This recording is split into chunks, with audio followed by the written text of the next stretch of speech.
बिस्मिल्लाहिर्रहमानिर्रहीम। अस्सलाम वालेकुम। आयन क्या होता है? First year chapter number 1 ion के बारे में हम सीखेंगे कि आयन क्या होता है।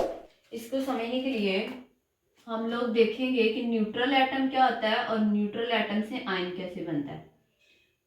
हमारे पास जो न्यूट्रल एटम होता है उसके अंदर न्यूक्लियस में दो चीज़ें पाई जाती हैं, neutrons and protons. Number 1 neutrons and number 2 protons. और जो उसके शेल्स होते हैं उसके अंदर इलेक्ट्रॉन्स घूम रहे होते हैं। जैसे ये हमारे पास, मैं यहाँ पे वैसे ही लिखूँ कि 2 4 6 8 एंड 10। ये तो टोटल 10 इलेक्ट्रॉन्स आ गए इस किसी एक एटम के अंदर। नियोन का एटॉमिक नंबर 10 होता है। हम फर्स्ट कर लेते हैं कि ये नियोन का है, लेकिन नियोन के जो कि आउटर मोस्ट शेल को अगर हम देखें तो इसके अंदर ऑक्टेट जो है इसका ये क्या है, कंप्लीट है। इसे ना तो इलेक्ट्रॉन देने की ज़रूरत है ना ही इलेक्ट्रॉन लेने की ज़रूरत है। लेकिन अगर मैं यहाँ पे एक इलेक्ट्रॉन कम कर दूँ तो इसके पास टोटल नंबर ऑफ इलेक्ट्रॉन्स कितने हैं? 2 4 6 8 और 1 9। तो 9 इलेक्ट्रॉन किसके अंदर पाए जाते हैं? फ्लोरीन का अगर हम एटॉमिक नंबर देखें तो 9 होता है। 9 एटॉमिक नंबर होने का मतलब नंबर ऑफ प्रोटॉन्स इसके अंदर 9 है। न्यूट्रल एटम की बात कर रहे हैं, mean that number of proton बराबर होंगे नंबर ऑफ इलेक्ट्रॉन्स के। सो 9 ही इलेक्ट्रॉन है। अगर इसके आउटर मोस्ट शेल को अगर देखें हम तो 2 4 6 और 1 कितने इलेक्ट्रॉन है आउटर मोस्ट शेल के अंदर? 7 इलेक्ट्रॉन है। अब ऑक्टेट मुकम्मल होने के लिए, आउटर मोस्ट शेल को कंप्लीट करने के लिए इसे एक इलेक्ट्रॉन की जरूरत है। तो ये अपने 7 इलेक्ट्रॉन तो किसी को नहीं देगा, लेकिन किसी से एक इलेक्ट्रॉन ले लेगा। जब ये किसी दूसरे एटम से एक इलेक्ट्रॉन लेगा तो इलेक्ट्रॉन के ऊपर चार्ज क्या होता है? नेगेटिव, जिसकी वजह से यहाँ पे एक इलेक्ट्रॉन तो आ जाएगा। इसके 8 इलेक्ट्रॉन तो आउटर मोस्ट शेल में पूरे हो गए, लेकिन इसके ऊपर चार्ज क्या आ जाएगा? नेगेटिव। इसी तरह से वो एटम जिनके आउटर मोस्ट शेल में कम इलेक्ट्रॉन्स हों, वो इलेक्ट्रॉन लेने की बजाय इलेक्ट्रॉन देना ज्यादा प्रेफर करते हैं, और इलेक्ट्रॉन लूज जब कर दिया जाता है तो पॉजिटिव चार्ज आ जाता है।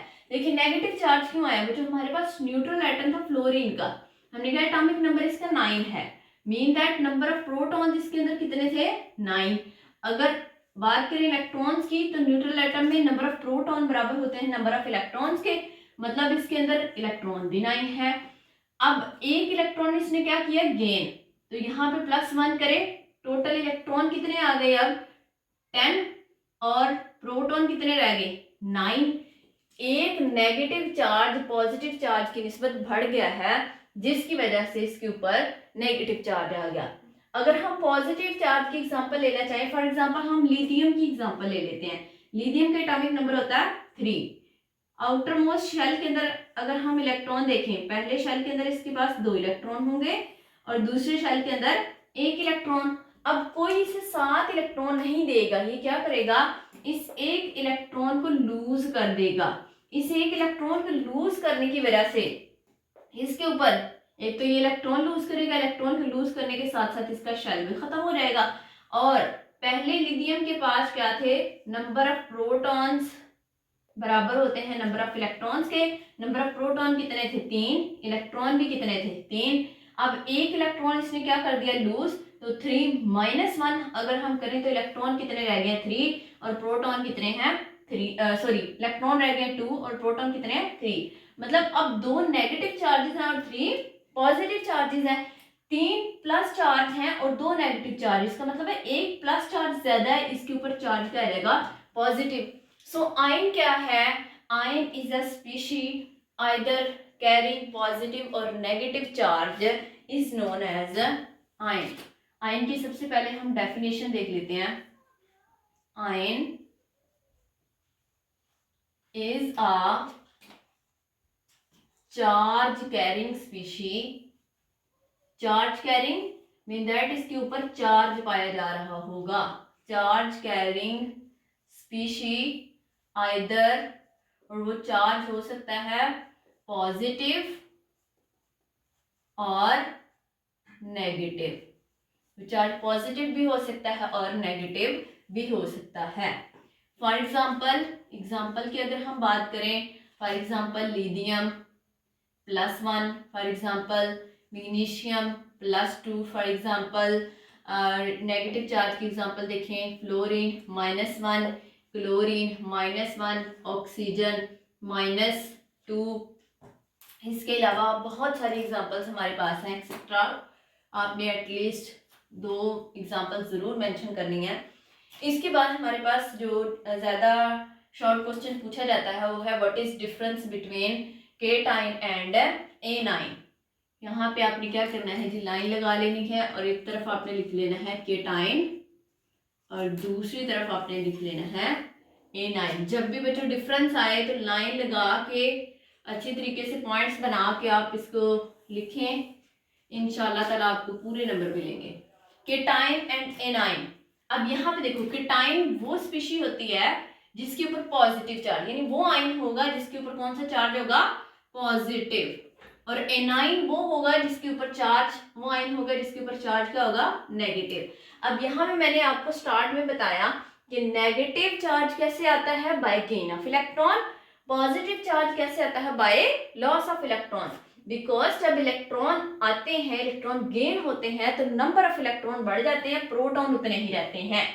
अब प्रोटॉन की तादाद तो उतनी रही, इलेक्ट्रॉन की तादाद बढ़ गई, मतलब नेगेटिव चार्ज बढ़ गया। जितना नेगेटिव चार्ज बढ़ेगा उतना उस एटम के ऊपर, उस एलिमेंट के ऊपर चार्ज लिख दिया जाएगा, मेंशन कर दिया जाएगा। पॉजिटिव चार्ज कैसे बनता है, पॉजिटिव आयन कैसे बनता है, यानी केटाइन कैसे बनता है, by the loss of electron. Electron lose हो जाते हैं, प्रोटॉन की तादाद उतनी रहती है, इलेक्ट्रॉन की तादाद कम हो जाती है। जितने प्रोटॉन की तादाद ज्यादा होगी, यानी जितना पॉजिटिव चार्ज ज्यादा होगा वो चार्ज लिख दिया जाएगा एलिमेंट के ऊपर। केटाइन कैसे बनता है, सबसे पहला point, it is formed by the loss of electron. A9 कैसे बनता है, it is formed by the gain of electron. Gain हासिल करना, लॉस खो देना। एग्जाम्पल की अगर हम बात करें तो हम बहुत सारे एग्जाम्पल्स ले सकते हैं यहाँ पे, जैसे कि लिथियम की एग्जाम्पल होगी Li पॉजिटिव, मैग्नीशियम की +2, एल्यूमिनियम +3 एक्सेट्रा। अगर एनाइन की एग्जाम्पल्स की बात करें तो यहाँ पे हम एग्जाम्पल ले सकते हैं फ्लोरीन की, fluoride ion, chloride ion, Cl negative ion. इसके बाद ऑक्सीजन की हम ले सकते हैं -2, नाइट्रोजन की हम ले सकते हैं -3 एक्सेट्रा। इसके बाद कॉमन अगर एग्जांपल लें तो सपोज करें ए हमारे पास एक एटम है और ये क्या करता है, अपने अंदर से इलेक्ट्रॉन को लूज करता है। कितने इलेक्ट्रॉन को, 1 इलेक्ट्रॉन को। एक इलेक्ट्रॉन को लूज करेगा तो इसके ऊपर चार्ज क्या आ जाएगा, +1। इसी तरह से यहाँ पे फर्ज करें बी हमारे पास एक एटम है और ये क्या करेगा, इलेक्ट्रॉन को गेन करेगा। कितने इलेक्ट्रॉन को, 1 इलेक्ट्रॉन को सपोज कर लें गेन करता है, तो इसके ऊपर -1 चार्ज आ जाएगा। फिर इसके बाद हमारे पास सेकंड पॉइंट आ जाता है कि जब भी बच्चों इलेक्ट्रॉन गेन होगा तो एनर्जी क्या होगी, रिलीज होगी। और जब भी इलेक्ट्रॉन हमें लूज करवाना होगा तो एनर्जी प्रोवाइड करनी पड़ेगी। The energy, sufficient amount of energy is required, चाहिए होती है, या फिर आप लिख सकते हैं एब्जॉर्ब्ड और एब्जॉर्ब। एब्जॉर्ब होने का मतलब है जज़ब हो जाना। Absorb to remove electron. Electron को रिमूव करवाने के लिए एनर्जी चाहिए होती है, और जब इलेक्ट्रॉन ऐड होता है तो एनर्जी रिलीज होती है। Energy is released during the formation of anion। वो आयन जिसके ऊपर नेगेटिव चार्ज होता है उसे हम एनाइन का नाम देंगे, और जिसके ऊपर पॉजिटिव चार्ज होता है उसे केटाइन का नाम देंगे। इसके बाद हमारे पास पॉइंट आ जाता है, यहाँ पे जैसे लिखा हुआ है लिथियम पे +1 है, मैग्नीशियम पे +2 है, एल्यूमिनियम पे +3 है, ये फ्लोराइड आयन है इस पे -1 है, इसके ऊपर -2 ऑक्सीजन पे, नाइट्रोजन पे -3 है। तो ये चार्जेस डिपेंड करते हैं, पॉजिटिव चार्ज डिपेंड करता है कि कितने नंबर ऑफ इलेक्ट्रॉन्स लूज हो रहे हैं, और नेगेटिव चार्ज डिपेंड करता है कि कितने नंबर ऑफ इलेक्ट्रॉन्स गेन हो रहे हैं। The positive charge present on cation depends upon the number of electrons lost by the atom। जितने नंबर ऑफ इलेक्ट्रॉन्स लूज होंगे उतना प्लस चार्ज आ जाएगा। जैसे लिथियम है तो आउटरमोस्ट शेल से एक इलेक्ट्रॉन को लूज करता है, +1 आ जाता है। मैग्नीशियम 2 इलेक्ट्रॉन्स को लूज करता है तो +2 आ जाता है। एल्यूमिनियम 3 इलेक्ट्रॉन्स को लूज करता है तो +3 आ जाता है। फॉर एग्जाम्पल आप दोबारा इन्हीं एग्जाम्पल्स को यहाँ पे मेंशन कर सकते हैं, जैसे कि लिथियम है +1 है, ये कितने इलेक्ट्रॉन लूज करता है, is formed by the loss of 1 electron and so on। आप लिख सकते हैं magnesium +2 is formed by the loss of 2 electron, aluminium +3 is formed by the loss of 3 electron, sorry magnesium by the loss of 2 electron and aluminium by the loss of 3 electron। इसी तरह से बच्चों negative charge depend करता है कितने number of electrons gain किए हैं। The negative charge present on anion depend upon the number of electrons gained by the, gain करने का मतलब हासिल करना, एटम। फॉर एग्जाम्पल यहाँ पे भी आप ऊपर वाले एग्जाम्पल्स को भी दोबारा मेंशन कर सकते हैं, दैट F नेगेटिव आयन या F negative anion is formed by the gain of 1 electron. ये एक इलेक्ट्रॉन के गेन करने की वजह से बना है और इसको हमने डिटेल में यहाँ पे एक्सप्लेन किया है। फिर इसके बाद हमारे पास इसकी अगर हम देखें जो केटाइन बना है या जो एनाइन बना है, इनकी खसूसियात पेरेंट एटम की निस्बत मुख्तलिफ होती हैं। पहले जैसे यहाँ पे हम देखें तो लिथियम के पास 3 इलेक्ट्रॉन थे, बाद में 2 रह गए। पहले लिथियम पे कोई चार्ज नहीं था, बाद में प्लस चार्ज है। पहले इसके 2 शेल थे, जब इलेक्ट्रॉन रिमूव करवा दिया तो इसका 1 शेल रह गया है। इसी तरह से एनाइन के अंदर पहले 7 इलेक्ट्रॉन थे आउटरमोस्ट शेल के अंदर, फिर जब 1 इलेक्ट्रॉन गेन कर लिए तो 8 हो गए। सो प्रॉपर्टीज डिफरेंट होती हैं केटाइन और एनाइन की than parent atom. The properties of cation is different from neutral atom। इसी तरह से आप यहां पे भी लिखेंगे कि properties of anion are different from neutral atom.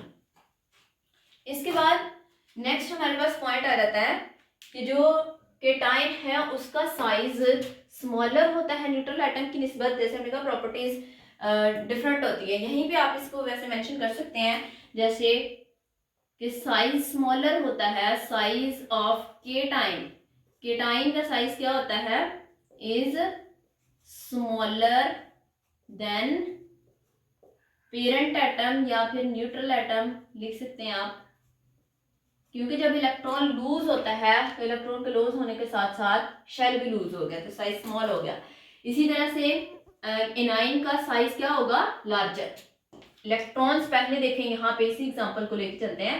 9 थे, फिर एक और इलेक्ट्रॉन आ गए 10। पहले 9 प्रोटॉन 9 इलेक्ट्रॉन को अट्रैक्ट कर रहे थे, फिर 9 प्रोटॉन 10 इलेक्ट्रॉन को अट्रैक्ट कर रहे हैं। सो फोर्स ऑफ अट्रैक्शन क्या हो गई, कम हो गई, जिसकी वजह से साइज बड़ा हो गया है।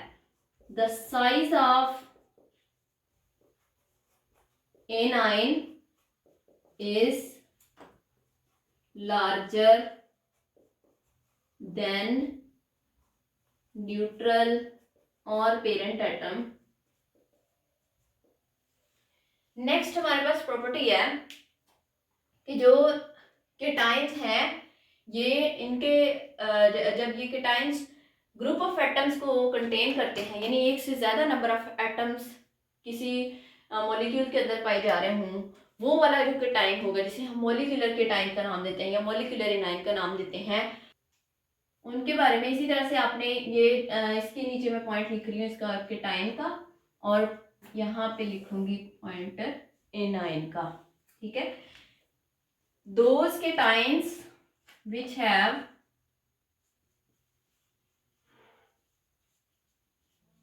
those cations which have group of atoms, for example ammonium ion की बात कर ले हम, NH4 positive, for example hydronium ion H3O positive. तो बच्चे वो केटाइन जो ग्रुप ऑफ एटम्स रखते हैं, यहाँ पे देखिए हम एक एक एटम को ही डिस्कस कर रहे थे, और इधर देखिए 4 हाइड्रोजन के एक नाइट्रोजन का अमोनियम आयन, अमोनिया एक प्रोटॉन को एक्सेप्ट करने के बाद फिर अमोनियम आयन बनता है। इस तरह से हाइड्रोनियम आयन, वाटर के अंदर एक प्रोटॉन ऐड किया जा रहा है। सो ये जो आयन्स हैं जो कि ग्रुप ऑफ एटम्स रखते हैं, केटाइंस, मॉलिक्यूलर केटाइन की अगर हम बात करें तो ये लेस अबंडेंट होते हैं, are less abundant. Less abundant का मतलब बहुत कम पाए जाते हैं, जबकि वो एनाइंस जिनके अंदर ग्रुप ऑफ एटम्स होंगे, those anions which have group of atoms are more abundant, ये ज्यादा पाए जाते हैं, यानी मॉलिक्यूलर एनाइन ज्यादा पाए जाते हैं। फॉर एग्जांपल अगर हम मॉलिक्यूलर एनाइन की बात करें तो हम एग्जांपल ले सकते हैं हाइड्रोक्सिल आयंस की, सल्फेट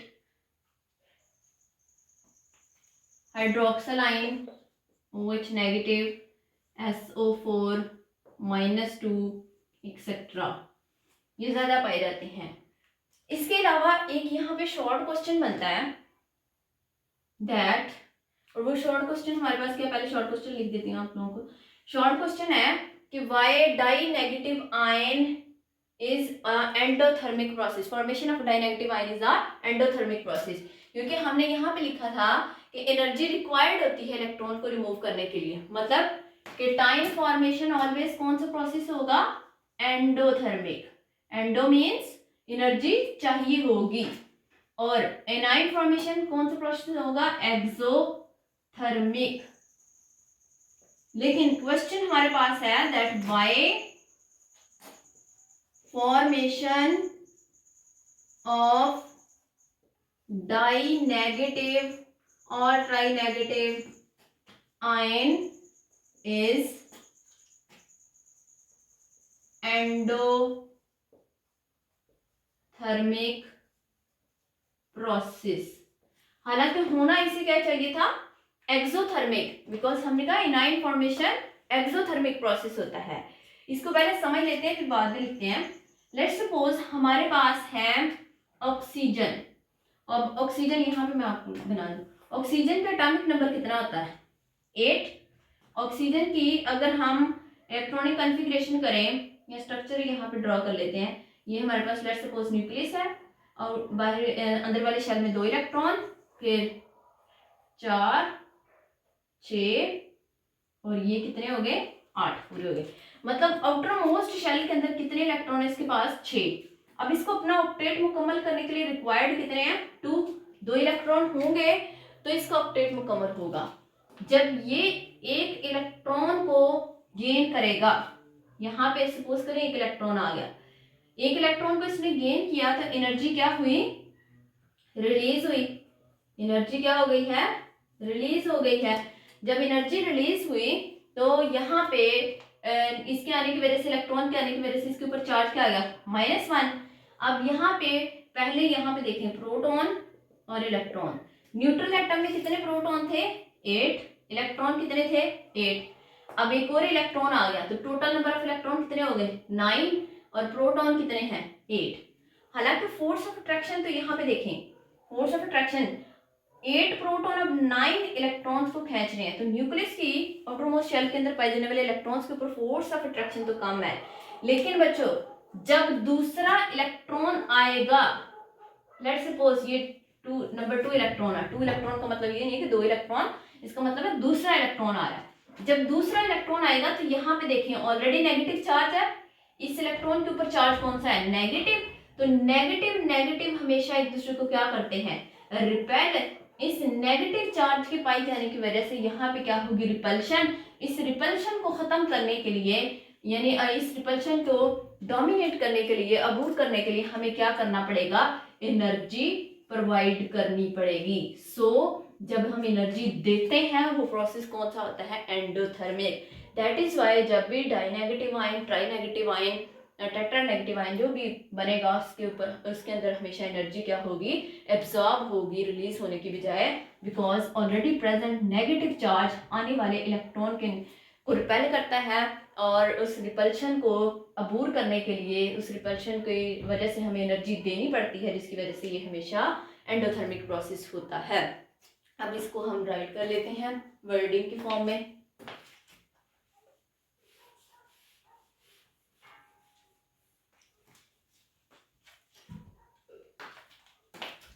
When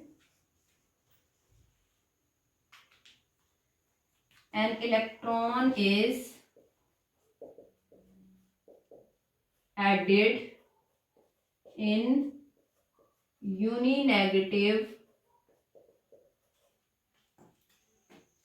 आयन, देखें डाइनेगेटिव के बारे में पूछा, यूनिनेगेटिव मतलब जिसके ऊपर पहले से ही एक चार्ज नेगेटिव है।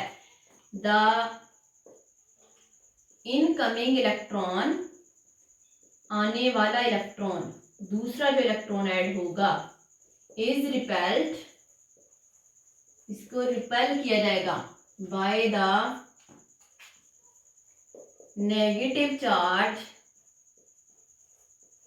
already present on uninegative ion, so energy is absorbed in the formation of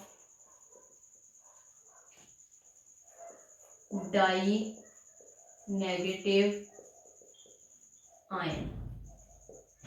Okay.